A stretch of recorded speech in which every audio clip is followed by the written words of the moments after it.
A young street cleaner couldn't stand seeing the millionaire's daughters cry and changed everything with one gesture. For more love stories like this one, subscribe, like, and comment where you're from. The autumn rain fell softly over Beaumont-sur-Loire, a small town in central France, where everyone knew everyone else's name, and secrets traveled faster than the wind through the narrow cobblestone streets. Eva Taylor pushed her cleaning cart along Rue des Marronniers, her worn gloves gripping the broom handle as she swept fallen leaves into neat piles. At 28, she had learned to find dignity in her work, even when others looked past her as though she were invisible. She had arrived in Beaumont 3 years ago with nothing but a backpack and a heart heavy with shame. The daughter of English expatriates who had settled in Lyon, Eva had once dreamed of becoming a teacher. But life had other plans. Her father's gambling debts, her mother's illness, and her own misplaced trust in a man who promised her the world and left her with nothing. These were the chapters of her story that she tried not to revisit. Now she cleaned streets before dawn and worked evening shifts at the local bakery. Her small apartment above Madame Dubois' flower shop smelled of lavender and old wood, and though it was humble, it was hers. She owed no one.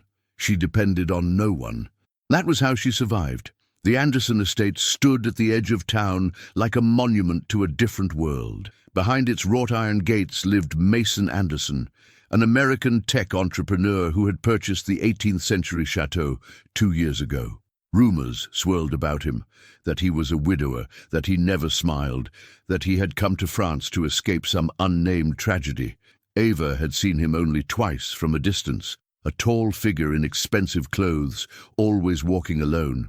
This particular Thursday morning, as Eva swept near the estate's perimeter, she heard something that made her pause. Crying. Not the brief tears of a scraped knee, but the deep, inconsolable sobbing of children whose hearts were breaking. Through the gaps in the hedge, she could see 2 little girls sitting on a stone bench in the garden. They couldn't have been more than 6 and 8 years old. The older one had her arm around the younger, both of them shaking with grief. No adults were visible anywhere in the vast garden. Eva's instinct was to move on. This wasn't her business. The Andersons lived in a world completely separate from hers. But the sound of those sobs pierced something in her chest, touching a wound that had never quite healed.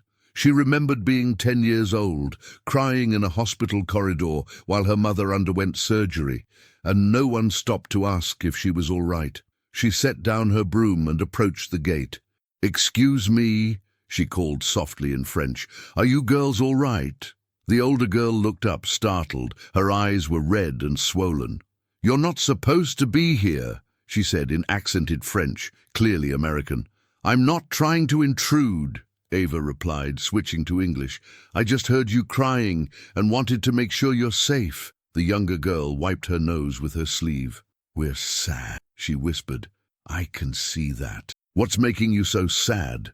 "Today is Mama's birthday," the older girl said, her voice cracking. "She died 2 years ago. Papa forgot. He didn't even say anything this morning. It's like he wants to forget her." Eva's heart clenched. She knew that particular pain, the fear that grief would erase the person you'd lost, that moving forward meant leaving them behind forever. "What are your names?" Eva asked gently. "I'm Sophie," the older girl said. "This is Emma." "I'm Eva. And I don't think your father forgot, Sophie. Sometimes grown-ups hurt so much that they don't know how to talk about it, but I bet he's thinking about your mama right now." "You don't know him," Sophie said bitterly. "He never talks about her. Never." Eva reached into her pocket and pulled out a small package wrapped in wax paper, her breakfast from the bakery, a pain au chocolat she'd been saving for her break. She offered it through the gate. "I know it's not much, but sometimes when we're sad, a little sweetness helps. Just a bit." Emma reached out and took it, her small fingers trembling. "Thank you," she whispered. "Would you like to know what I do when I miss someone?" Eva asked. Both girls nodded. "I tell stories about them. Happy stories, funny stories, because the people we love don't want us to only cry. They want us to remember the joy too. What was something funny your mama used to do?" Sophie's lips trembled, but then a small smile appeared. She used to dance in the kitchen when she cooked. Even though she couldn't sing at all, Papa would laugh and cover his ears. She made up silly songs, Emma added, her tears slowing, about broccoli being little trees. She sounds wonderful, Ava said warmly. I bet she'd want you to remember those silly songs today, along with the tears. A deep voice cut through the morning air. What's going on here? Ava turned to see Mason Anderson striding across the lawn toward them, his expression thunderous. He was taller than she'd realized, with dark hair touched with grey at the temples and eyes that held storms. Papa! Emma ran to him and he immediately softened, scooping her up. We were crying, Sophie said defensively, and this lady was nice to us. Mason's gaze fixed on Ava, cold and assessing. You're the street cleaner. It wasn't a question. It was a categorization, a dismissal. I am, Ava said steadily, refusing to look away. Your daughters were distressed. I only wanted to help. My daughters are my concern, not yours. The words stung, but Ava had survived worse than a rich man's contempt. She nodded once. Of course, I apologize for the intrusion. She turned to leave, but Emma's voice stopped her. Wait, you were nice. Don't go. Emma, inside. Now, Mason said firmly. You too, Sophie. But Sophie looked at her father with something Ava recognized, disappointment that cut deeper than anger. She was nicer than you've been all morning. You didn't even remember what day it is. Mason's face went pale. The confirmation hit him like a physical blow. Sophie grabbed Emma's hand and led her back toward the house, leaving father and stranger facing each other across an iron gate. I should have remembered, Mason said quietly, more to himself than to Ava. God, I should have remembered. Ava saw it then, the grief that he carried like armor, so heavy that it crushed everything beneath it, even his own daughter's tears. Grief has a way of blinding us, she said softly. To protect ourselves, we sometimes close off the very things that could heal us. His eyes snapped back to hers, surprised. You don't know anything about me. You're right. But I know about loss, and I know that your daughters needed someone this morning. I'm glad I could be there, even for a moment. She picked up her broom and walked away, feeling his gaze on her back. She didn't expect to see him again. In her experience, the wealthy preferred to keep their worlds separate and pristine, untouched by people like her. But that evening, as Ava finished her shift at the bakery, she found an envelope slipped under her apartment door. Inside was a handwritten note on expensive paper. Thank you for your kindness to my daughters. I owe you an apology for my rudeness. If you're willing, I'd like to speak with you properly. Tomorrow, 3 p.m., Café du Coin, Mason Anderson. Ava stared at the note for a long time. Every instinct told her to decline, to stay in her safe, small world where she controlled everything and risked nothing. But she remembered Sophie's bitter disappointment and Emma's tears, and she thought that maybe, just maybe, she could help two little girls who were drowning in grief, just as she once had. She would go, just this once. She had no idea that this single decision would unravel the carefully constructed walls around both their hearts. Ava arrived at Café du Coin 15 minutes early, a habit born from years of ensuring she could never be accused of taking advantage of anyone's generosity. She ordered a simple coffee she could barely afford and chose a table near the window, watching the afternoon light paint the cobblestones gold. Mason Anderson arrived precisely at 3, drawing every eye in the small cafe. He moved with the unconscious confidence of someone accustomed to commanding rooms. Yet Ava noticed the tightness around his eyes, the way his shoulders seemed to carry an invisible weight. "Thank you for coming," he said, sitting across from her. "I wasn't sure you would." "I almost didn't," Ava admitted, "but I kept thinking about Sophie and Emma." A waiter appeared instantly, deferential. Mason ordered coffee and then unexpectedly looked at Ava. "Have you eaten? Please order something." "I'm fine with coffee. That's not what I asked." His tone was gentle but insistent. "I'm trying to thank you properly, and that begins with basic courtesy." Ava ordered a croissant, partly because refusing seemed like it would create more awkwardness than accepting. When the waiter left, silence settled between them, not entirely comfortable, but not hostile either. "I did forget," Mason said finally. "Catherine's birthday. I don't know how I could forget, but I did. I woke up this morning feeling something was wrong, but I couldn't place it. Then Sophie told me, and I saw in her eyes that I'd failed her. Again." "You didn't fail her," Ava said carefully. "You're human. We all forget things when we're overwhelmed. That's generous, but it's not true. The truth is, I've been failing them for 2 years, since Catherine died." He stared at his coffee cup. "I moved us here thinking a fresh start would help. New country, new language, new everything. But you can't run from grief. It follows you." Ava knew that truth intimately. "How did you lose her?" "Aneurysm. One moment she was laughing, showing Emma how to make pancakes, and the next she collapsed. Gone within hours. No warning. No chance to say goodbye." His hands gripped the cup so tightly Ava thought it might shatter. "The doctor said there was nothing anyone could have done, but that doesn't help. Nothing helps." "I'm sorry," Ava said, and meant it deeply. That kind of sudden loss. It's like the world stops making sense. He looked at her then, really looked at her for the first time. "You speak from experience." It wasn't a question. Ava hesitated, unused to sharing her story, but something about his raw honesty demanded her own. "My mother died when I was 23. Cancer. We had time to say goodbye, which was a blessing and a curse. Long enough to exhaust every hope, every penny, every emotional reserve." She traced the rim of her cup. "My father couldn't cope. He started gambling, trying to win enough money to fill the hole she left. He lost everything instead. I tried to save him, but I couldn't. I barely saved myself." "Is he still alive?" "I don't know. He disappeared 3 years ago. I look for him sometimes in the faces of strangers. But I think part of me knows I'll never see him again." Mason nodded slowly. "And you ended up here, in Beaumont."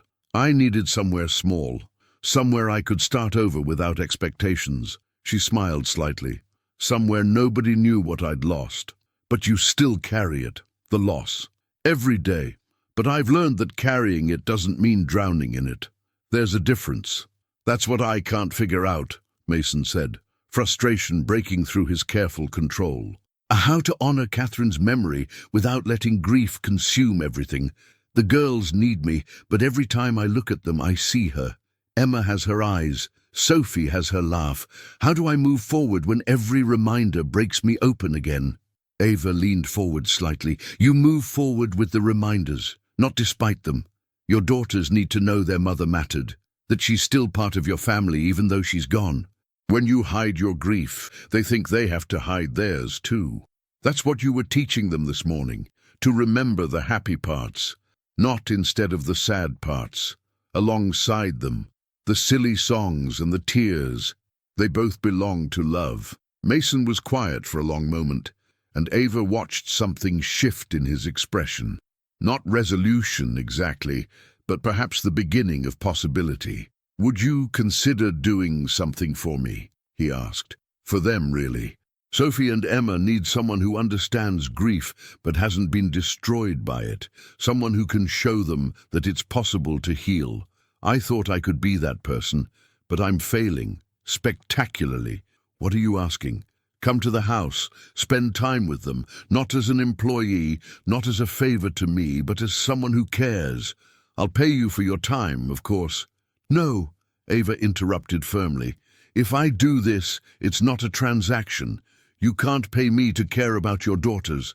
Either I do it freely or I don't do it at all." He looked startled, then something like respect crossed his face. "You're unlike anyone I've met in a very long time. I'm a street cleaner from a family of failures. I'm exactly like thousands of other people, just trying to survive and maybe leave something better behind. That's where you're wrong. Most people wouldn't have stopped this morning. Most people wouldn't have seen 2 sad children as anything more than an inconvenience or an opportunity." Ava shrugged. "I saw myself. When I was 10, I sat in a hospital corridor crying, and everyone just walked past. I promised myself, if I ever had the chance, I'd be the person who stopped." "So you'll help? You'll come?" Ava thought about her carefully ordered life, her walls of self-sufficiency, her determination to need nothing from anyone. Then she thought about Emma's trembling fingers accepting a pastry through an iron gate, and Sophie's fierce defense of a stranger who'd shown simple kindness. "I'll come, but I have conditions." Mason nodded, waiting. "I don't work for you. I'm not your employee or your charity case. If I come, it's because I want to help Sophie and Emma as equals. Second, I keep my jobs. I won't depend on your generosity or your pity. And third," she held his gaze steadily, "if this becomes uncomfortable for anyone, including me, I walk away. No guilt, no explanations required. Agreed?" He extended his hand across the table. Agreed. When their hands met, Ava felt an unexpected jolt of recognition, as though something dormant in her chest had stirred awake after years of stillness. She withdrew her hand quickly, unsettled. "I can come Tuesday and Thursday afternoons," she said briskly, retreating to practical matters. "After my morning shift and before my evening one. That would be wonderful. Thank you, Ava, truly." As they left the cafe, the autumn sun breaking through clouds, Ava felt the first whisper of something dangerous. Hope. She had built her life on the premise that wanting nothing meant risking nothing, that solitude was safety. But Sophie and Emma's tears had breached her defenses, and now she was walking straight into the kind of complication she'd spent 3 years avoiding. What she didn't know yet was that Mason Anderson was fighting his own battle.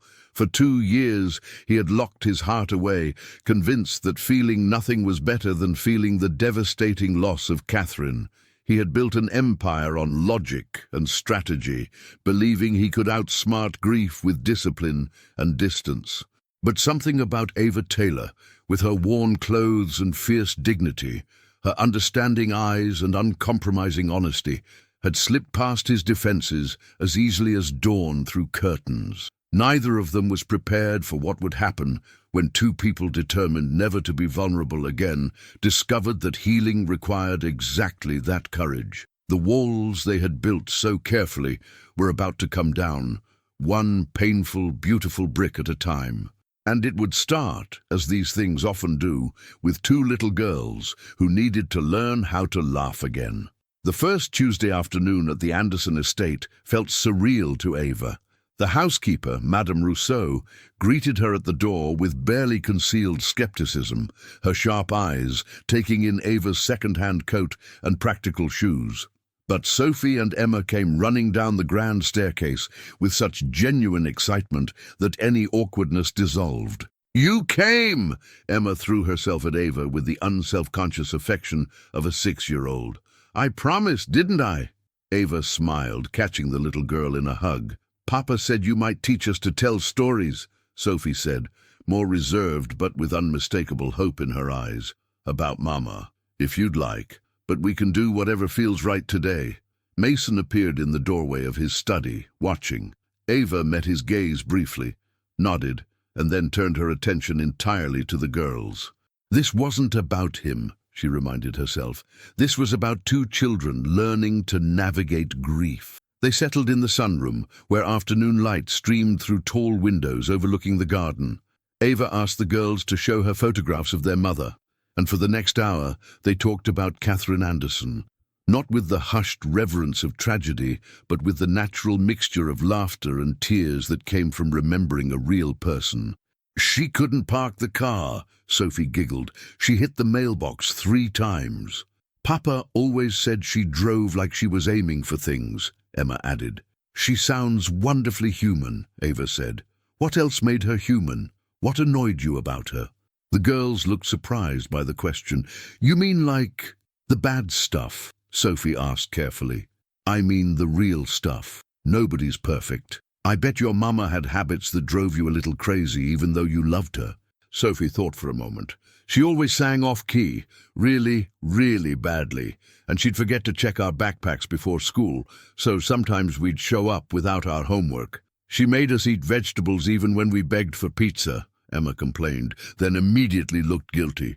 That's good, Ava assured her. It's okay to remember that she wasn't perfect. It doesn't mean you love her less. It means you love all of her, not just an idea of her. From the doorway, Mason's voice was rough. I'd forgotten about the mailbox. He entered the sunroom slowly, as though approaching sacred ground. The girls went quiet, uncertain. Your mother was a terrible driver, he continued, sitting down on the edge of a chair. The insurance company knew us by name, but she refused to accept it. She'd say, Mason, those mailboxes jumped out of nowhere. Sophie's eyes widened.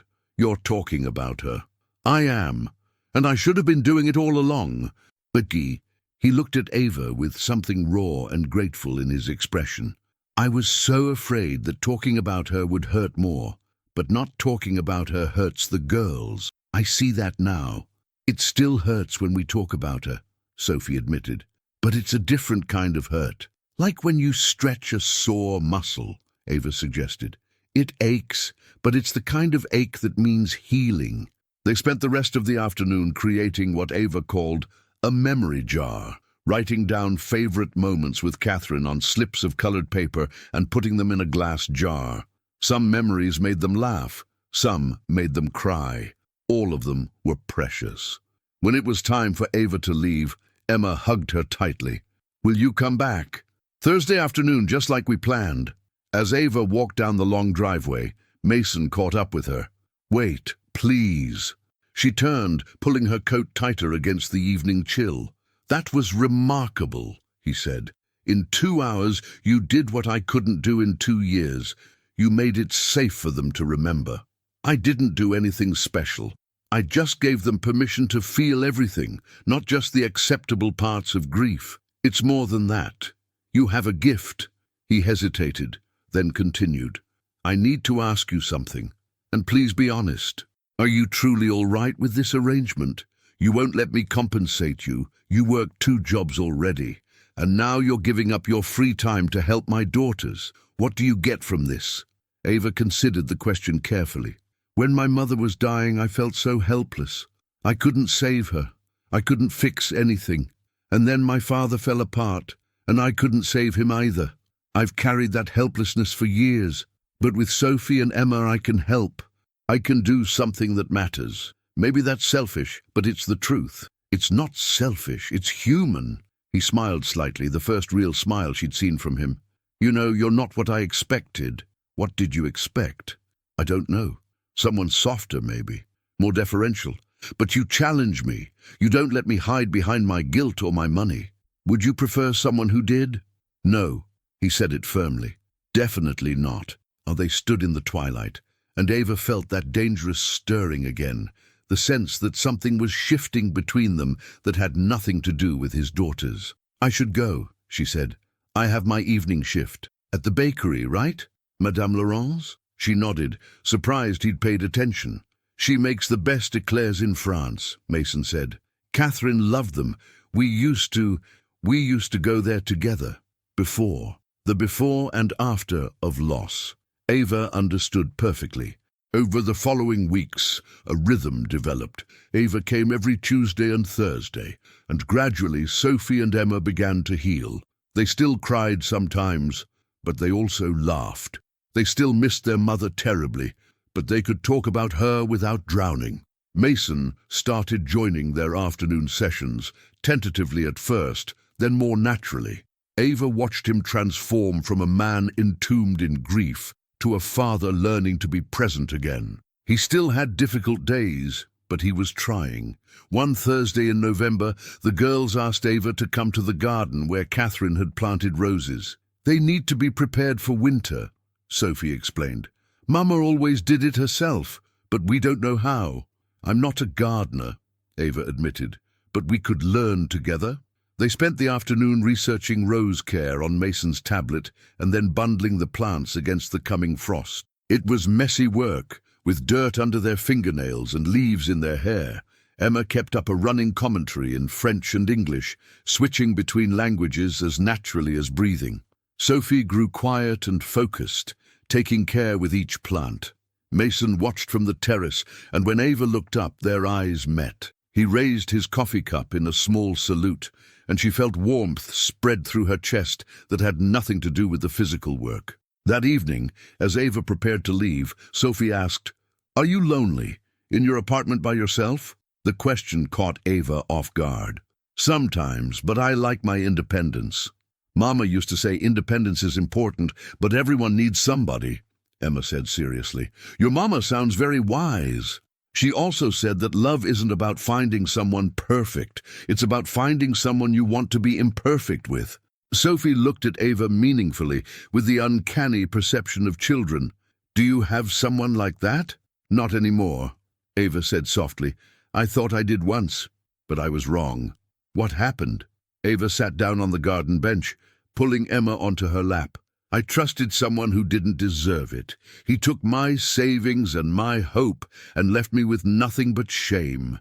It took me a long time to stop blaming myself." "That's horrible," Sophie said fiercely. "He was mean." "Yes, he was. But I survived, and I learned that I'm stronger than I thought." Mason appeared at that moment, his expression dark. "Someone stole from you?" "It's ancient history," Ava said quickly, regretting her honesty. "Did you report it to the police?" "There was no point. He was careful. Nothing was traceable, and I had no money for lawyers." She stood up, setting Emma down gently. "It's in the past. I've moved on." But she could see that Mason hadn't moved on from the information. His jaw was tight with anger on her behalf, and something else, something that looked like the beginning of protectiveness. "I really do need to go," Ava said, suddenly needing distance. As she walked home through the darkening streets, Ava felt the walls she'd carefully maintained beginning to crack. She was getting too close to this family, too emotionally involved. She could feel herself caring not just about the girls, but about their father, his pain, his healing, his rare smiles. This was dangerous territory. Mason Anderson lived in a different world, and Ava had learned the hard way what happened when she let herself dream beyond her circumstances. But when she reached her small apartment and saw the light on in her window, she'd forgotten to turn it off that morning. It looked less like home and more like loneliness. For the first time in 3 years, she wondered if independence was truly enough. December arrived, with frost painting the windows of Beaumont-sur-Loire and Christmas decorations appearing in shop windows. Ava had always found the holidays bittersweet, a reminder of family she no longer had, and a future she'd stopped imagining. But this year felt different. Sophie and Emma talked constantly about Christmas traditions their mother had loved, and with Ava's gentle encouragement, Mason began planning to honor those traditions. They would make Catherine's famous gingerbread cookies. They would attend the Christmas Eve service at the village church. They would light a special candle for her. "It's their first Christmas where they're not just surviving," Mason told Ava one Tuesday afternoon after the girls had gone to practice piano. "It's because of you." They were in his study, where he'd asked Ava to join him for tea. The room was masculine and elegant, filled with books and the scent of leather. Ava felt out of place among such refined surroundings. "It's because they're ready," Ava corrected, "and because you stopped running from your grief long enough to let them see yours. You make it sound simple. It's not simple at all. It's terrifying, but you're doing it." Mason moved to the window, looking out at the garden where his daughters had learned to remember their mother with joy instead of only sorrow. "I need to tell you something, Ava, and I need you to hear me out before you respond." Something in his tone made her heart accelerate. "All right. When you first came into our lives, I saw you as a means to an end, someone who could help my daughters. I was grateful, but it was transactional in my mind, even if not in practice." He turned to face her. "But somewhere along the way, that changed. You became important, not just to Sophie and Emma, but to me."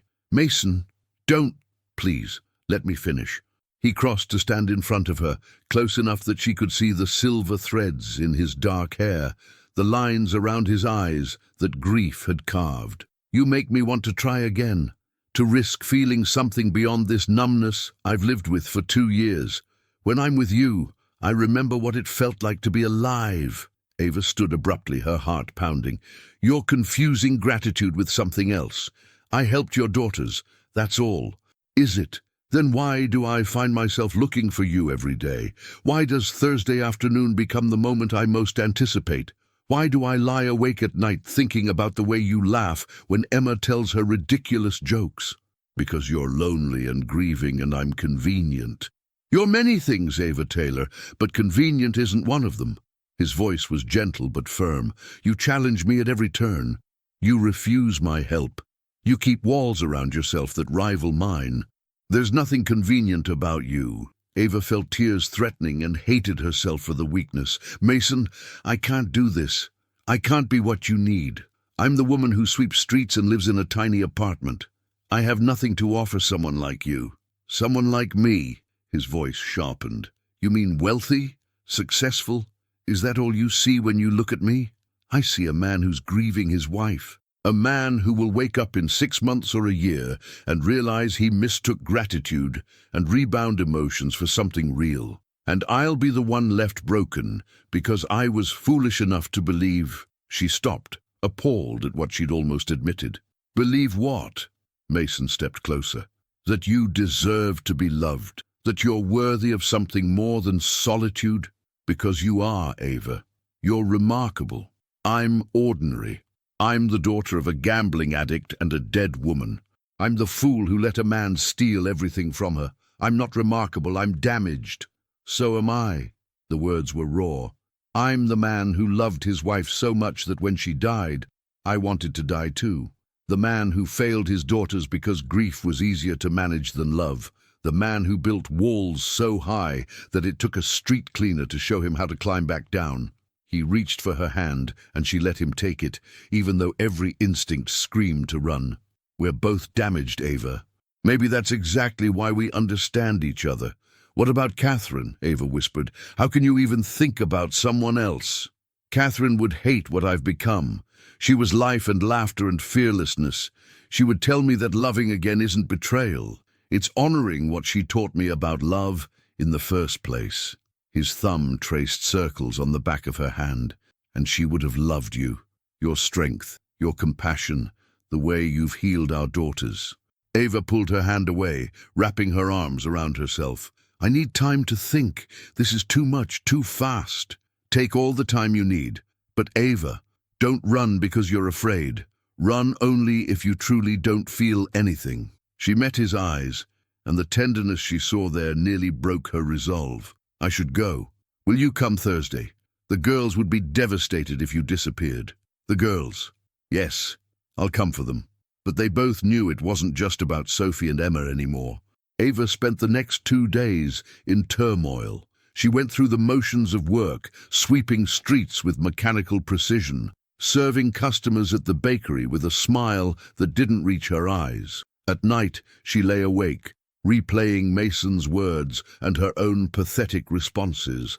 The truth she couldn't escape was that she had fallen in love with him, slowly, quietly, against every wall she'd built. She loved his rare smiles and his fierce devotion to his daughters. She loved the way he listened, really listened when she spoke. She loved that he saw past her circumstances to the person she was. But love had destroyed her once before, and Mason Anderson represented an even more dangerous proposition. Not just the risk of a broken heart, but the vertigo of a life she couldn't imagine belonging to. Thursday afternoon arrived cold and bright. Ava stood outside the estate gates gathering courage. She could turn around, send a message, make excuses, protect herself. Instead, she pressed the intercom. Madame Rousseau answered the door, but her usual disapproving expression had softened. The girls are in the library, mademoiselle. Monsieur Anderson is in Paris for the day on business. Relief and disappointment warred within Ava. She wouldn't have to face him yet. Sophie and Emma had prepared a surprise. They'd made hot chocolate and set up a small Christmas tree in the library, decorated with ornaments they'd created themselves. We made one for Mama, Emma said, showing Ava a clay angel painted in bright colors, so she can be part of Christmas. It's perfect, Ava said, her throat tight with emotion. They spent the afternoon baking Catherine's gingerbread cookies, flour dusting their clothes, and laughter filling the kitchen. For a few hours, Ava let herself simply be present, pushing aside her confusion about Mason. But when the girls were having their dinner and Ava prepared to leave, she found an envelope on the hall table with her name written in Mason's strong handwriting. She waited until she reached her apartment to open it. Inside was a letter, written on the same expensive paper as his first note, but this time the words were longer, more vulnerable. Dear Ava, I'm in Paris today, meeting with investors, and I should be focused on business. Instead, I keep thinking about what I said to you on Tuesday. I keep wondering if I pushed too hard, too fast, and drove you away. I want to be honest with you about something I've barely admitted to myself. When Catherine died, I didn't just lose my wife. I lost my faith that good things could last. I became afraid of joy because joy could be stolen. I became afraid of love because love meant vulnerability to unbearable pain. You've shown me that closing myself off doesn't prevent pain. It just makes the world smaller and grayer. My daughters were disappearing into that grey world with me until you stopped at our gate because you heard children crying. I'm not asking you to save me, Ava. I'm asking if you'd be willing to try healing alongside me. Not as my employee, not as my daughter's caretaker, but as someone I admire deeply and care for more than I thought I could care for anyone again. I know you have your own scars. I know you've been betrayed and hurt. I can't promise I'll never hurt you. I'm human and flawed and still learning how to live again. But I can promise I'll never intentionally deceive you or take advantage of your kindness. And I can promise that what I feel is real, not gratitude or convenience or rebound emotion. Take all the time you need. I'll be here, however you decide. Yours, Mason. Ava read the letter 3 times, tears streaming down her face. She could feel the prison of her self-protection cracking, light streaming through the fractures. That night, she took out a box she kept hidden at the back of her closet, the box containing remnants of her old life, photos of her parents, her mother's favorite scarf, her teaching certificate that she'd never been able to use, and at the bottom, a diary she'd kept during the worst months after her ex-boyfriend's betrayal. She read her own words from 3 years ago. I will never be this vulnerable again. I will never need anyone again. I will be enough for myself. She'd kept that promise. She had been enough for herself. Barely. She had survived. But Mason's letter asked a different question. Did she want to only survive, or did she want to try living again? The next morning, Ava did something she hadn't done in years. She went to the small church in the village square and lit a candle. She wasn't sure she believed in prayer anymore, but she whispered into the quiet, "Mama, I'm scared. I don't know how to do this. I don't know if I'm strong enough." No voice answered, but the candle flame flickered, and Ava felt something loosen in her chest. Her mother had been brave, even facing death. She had loved fiercely until the very end. Maybe courage wasn't the absence of fear. Maybe it was choosing love despite fear. On Saturday morning, Ava asked Madame Laurent for the afternoon off from the bakery. The older woman, who had been watching Ava's transformation with knowing eyes, simply patted her hand and said, "It's about time, child." Ava walked to the estate, her heart hammering. Mason's car was in the drive. He was home. She almost turned back, but Sophie spotted her from a window and came running out, Emma close behind. "You're here on a Saturday," Emma squealed. "Papa, Ava's here." Mason appeared in the doorway, surprise and hope warring in his expression. He was dressed casually in jeans and a sweater, and Ava's heart did something complicated in her chest. "Could we talk?" Ava asked quietly. "Alone?" He nodded, turning to the girls. "Why don't you two work on that puzzle in the library? I'll check on you soon." They walked to the garden, where Catherine's roses slept beneath their winter protection. The December air was sharp and clean, their breath making clouds. "I read your letter," Ava began, "several times." "And?" Mason's voice was carefully controlled, but she could see the vulnerability in his eyes. "And I realized something. I've been so focused on protecting myself from being hurt that I forgot what it feels like to live. I forgot that some things are worth the risk." She turned to face him fully. "You're worth the risk, Mason. Your daughters are worth the risk. This, whatever this is between us, is worth the risk. His expression transformed, relief and joy breaking through like sunrise. "You mean that? I'm terrified. I'm completely out of my depth. I have no idea how this works between us. Our lives are so different, but yes, I mean it." Mason closed the distance between them, his hands gentle as they framed her face. "We'll figure it out together, one day at a time. And Ava, your life isn't less valuable because you sweep streets instead of running companies. You have more integrity and courage than most people I know." "I might disappoint you," she whispered. "I might not fit into your world. You already fit into the part that matters, my heart, our hearts. Sophie and Emma love you. I love you." The words hung in the cold air, and Ava felt the last of her walls crumble. "I love you too. I think I have for weeks, but I was too afraid to admit it." Mason kissed her then, soft and reverent, as though she were something precious, and for the first time in 3 years, Ava let herself believe that maybe, just maybe, she was. When they returned to the house, hand in hand, Sophie took one look at them and grinned. "Finally, Emma, you owe me €10. You bet on us?" Mason asked, laughing. "Of course," Sophie said matter-of-factly. It was obvious. That evening Ava stayed for dinner, a simple meal that Madame Rousseau served, with a smile that suggested she'd been waiting for this too. Afterward, they decorated the Christmas tree together, all 4 of them, and when they placed Catherine's angel on top, it felt right. "Mama would like Ava," Emma said confidently, "because Ava makes Papa smile again." "Yes," Mason agreed, looking at Ava with such tenderness that her eyes filled with tears. "She would." Walking home that night, Ava felt different, lighter, as though she'd been carrying bricks in her pockets and had finally set them down. The future was uncertain, and there would be challenges ahead. But for the first time in years, she wasn't afraid of hope. She was ready to live again. The winter months transformed Beaumont-sur-Loire into a fairy tale of snow-dusted rooftops and warm lights glowing in windows. But the real transformation was happening inside the Anderson estate and within the hearts of 4 people learning that love didn't erase pain. It made pain bearable. Ava continued her work, despite Mason's gentle protests. She still swept the streets in the early morning hours, still worked evenings at the bakery, but now her days had Sophie and Emma in them, and her evenings sometimes ended with Mason walking her home through the quiet streets, their gloved hands clasped together. The town noticed, of course.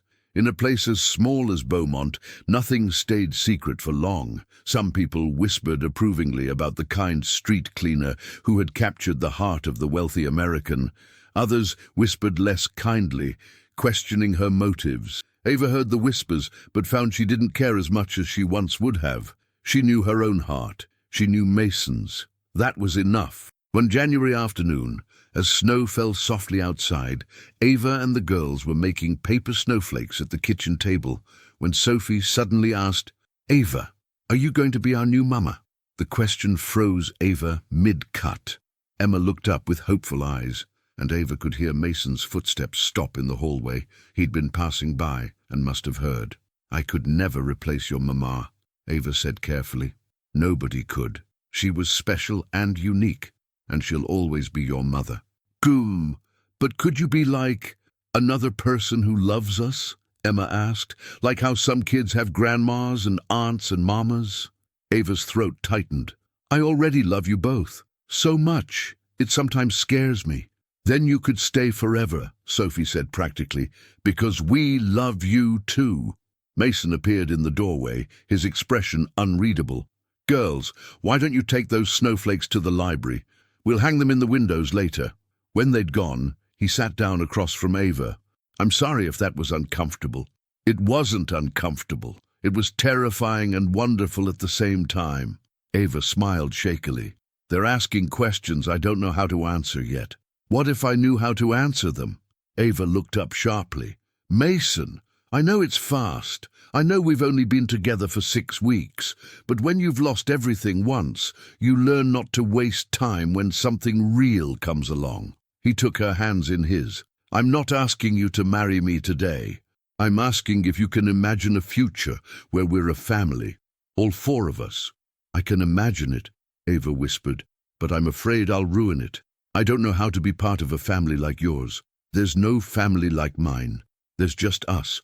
4 broken people learning how to heal together. You're not joining something perfect, Ava. You're helping build something new." Before Ava could respond, a commotion erupted from the front of the house. Raised voices, Madame Rousseau's sharp protests, and then a man's slurred words echoed through the hall. "I know she's here. Ava, get out here." Ava's blood turned to ice. She knew that voice. She hadn't heard it in 3 years, but she would recognize it anywhere. Mason stood immediately, protective instinct flaring. "Who is that?" "My father," Ava whispered, feeling 3 years of hard-won stability threatening to collapse. She walked to the entrance hall with Mason close behind. There, swaying slightly and reeking of alcohol, stood Robert Taylor. He'd aged terribly. His face was ruddy and puffy, his clothes stained and ill-fitting, but his eyes held the same desperate manipulation she remembered. "There's my daughter," he said, his voice false and hearty, "living in luxury while her old dad sleeps in shelters. That's gratitude for you." "How did you find me?" Ava asked, her voice steady despite the trembling inside. "I've been looking for months. Thought maybe you'd come into money, seeing as you're keeping company with rich folk now." His gaze slid to Mason with calculated interest. "Must be nice, having a wealthy boyfriend. Bet he doesn't know his girlfriend's family is trash." "That's enough," Mason said quietly, but with steel beneath the words. "You need to leave. I'm talking to my daughter. She owes me. I'm her father." "Duh, you stopped being my father when you gambled away everything Mama left us," Ava said, finding strength she didn't know she possessed. "When you stole from me and disappeared. When you chose bottles and card tables over your own daughter. I made mistakes. I was grieving." Robert's self-pity was as familiar as it was infuriating. "But family forgives family. You owe me help, just enough to get back on my feet. I owe you nothing. And you know what? I spent 3 years thinking I did, thinking I'd failed you somehow. But you failed yourself, and you tried to take me down with you." Ava took a breath, years of shame and guilt releasing with it. "I love you because you're my father, but I don't owe you my life." "You ungrateful—" "Monsieur Taylor," Mason interrupted, stepping forward, "you have 2 choices. You can leave now, voluntarily, or I can call the police and have you removed for trespassing and public intoxication. Choose quickly." Robert looked between them, calculating. Then his expression shifted to pathetic pleading. "Ava, sweetheart, I'm your father. You can't just turn me away." Sophie and Emma appeared on the stairs, having heard the shouting. They looked frightened, and something in Ava snapped into perfect clarity. "Girls, go back to the library," Mason said firmly. But Sophie stayed put. "Is that man hurting Ava?" "I'm her father," Robert protested. "My mama used to say that family is the people who love you and take care of you," Sophie said with devastating wisdom. "Not the people who make you sad. You're making Ava sad, so you should go." From the mouths of children, Ava thought, came the truest clarity. "Madame Rousseau has called the police," the housekeeper announced from behind Robert. "They'll be here in 5 minutes." Robert's expression turned ugly. "You'll regret this, Ava. All of you." "The only thing I regret is not doing this 3 years ago," Ava said quietly. "Goodbye, Papa." He left, muttering threats and curses, and Mason closed the door firmly behind him. Ava stood frozen, shock settling in now that the confrontation was over. "Are you all right?" Mason asked gently. Ava started to nod, then found herself shaking her head. "No, but I will be." Sophie and Emma came down the stairs and wrapped their arms around her. "You were brave," Emma said. "Really, really brave." "I was terrified," Ava admitted. "That's what makes it brave," Sophie pointed out. That evening, after the girls were in bed, Ava and Mason sat in his study. She'd told him everything, the full extent of her father's gambling, the debts, the theft, the abandonment, all the shame she'd carried. "I was so afraid you'd see me differently," she confessed, "that you'd realize I come from nothing, that my family is broken." "My family is broken too," Mason reminded her. "Sophie and Emma don't have a mother. I'm a widower who forgot how to live for 2 years. We're all broken, Ava. The question is whether we let that brokenness define us or whether we build something new from the pieces. He'll probably come back. Try again. Then we'll face it together. You're not alone anymore. The simple truth of those words broke something open in Ava's chest. She'd been alone for so long, carrying everything by herself. The idea that she could share the weight felt revolutionary. I want to say yes, she whispered. Yes to what? To your question from earlier, about imagining a future as a family. I want to say yes to that future. Mason pulled her close, and she let herself rest against him, feeling the steady beat of his heart. Then we'll build it, slowly, carefully, together. Over the following weeks, life settled into a new rhythm. Ava continued working, but Mason helped her enroll in night courses to finish her teaching certificate. She protested at first, but he was gently insistent. It's not charity, it's investment in our family's future. You have a gift with children. Sophie and Emma prove that. Let me help you share that gift with the world. By March, when the first hints of spring appeared in Catherine's rose garden, Ava had moved into the estate, not into Mason's room, but into her own suite, taking things slowly and properly. The town's gossip eventually faded, replaced by new stories. On a warm April evening, Mason gathered Ava, Sophie, and Emma in the garden among the roses just beginning to bloom. "I've been thinking about something Catherine once told me," he began. "She said that love doesn't divide, it multiplies. When Sophie was born, I didn't love Catherine less because I loved our daughter too. Love just grew bigger." Sophie and Emma exchanged knowing glances. "Ava, I fell in love with you because of who you are. Your strength, your kindness, your courage. You've brought light back into this house and into our hearts, and while I'm not ready to marry again yet, I want you to know that I'm committed to building a life with you, to being a family." He pulled out a small box, but instead of a ring, it contained a delicate silver bracelet with 3 charms. A rose for Catherine, a heart for love, and a small key. The key represents the future we're building together. One door closing, another opening. Will you keep building that future with us? Ava's eyes filled with tears. Yes, 1,000 times yes. Emma launched herself at Ava, and Sophie followed, all of them tangled together in a hug that felt like coming home. Mason wrapped his arms around all 3 of them, and for a moment everything was perfect. That night, after the girls were asleep, Ava and Mason stood in the garden under the stars. "I never thought I could be this happy again," Mason said. "After Catherine, I thought that part of my life was over. I think she'd be glad you found happiness again," Ava said softly. "Not as a replacement, but as a new chapter. And you? Are you happy?" Ava thought about the question seriously. 3 years ago, she'd been broken and alone, convinced she deserved nothing better. Now she stood in a beautiful garden with a man who loved her, part of a family that had chosen her. "I'm happy in a way I didn't know was possible," she said honestly. "The kind of happy that isn't about perfection, but about belonging, about being seen and valued for exactly who I am. That's all I've ever wanted to give you," Mason said, kissing her forehead. "The freedom to be yourself and the security of being loved." A year later, on a golden September afternoon, Ava Taylor and Mason Anderson were married in the small church in Beaumont-sur-Loire. Sophie and Emma served as flower girls, scattering rose petals from their mother's garden. The whole town attended, and even those who'd once whispered against the match were won over by the obvious love and joy radiating from the couple.